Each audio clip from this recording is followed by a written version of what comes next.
ako inyong hara. Asneya!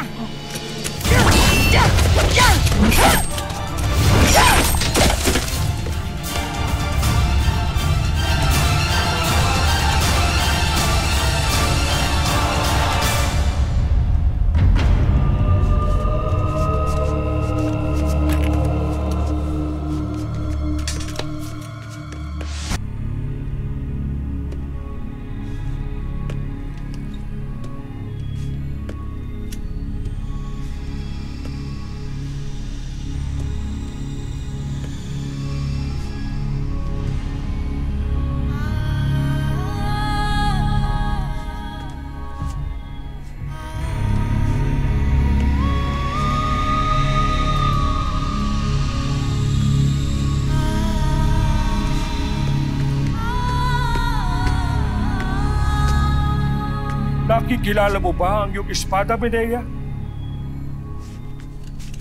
Hindi ko alam ang sinasabi mo, Adamian.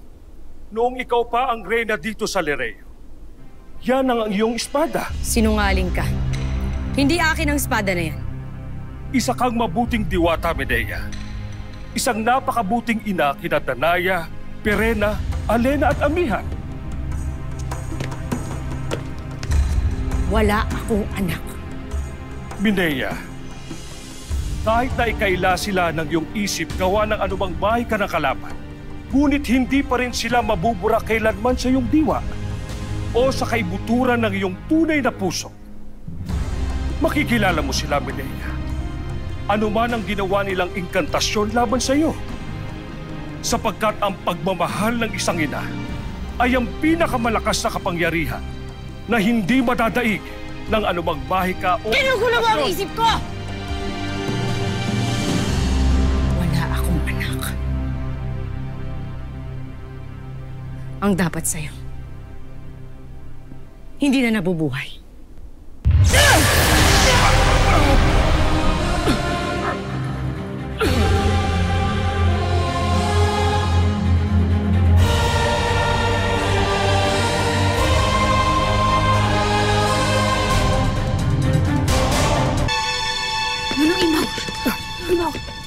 Ara!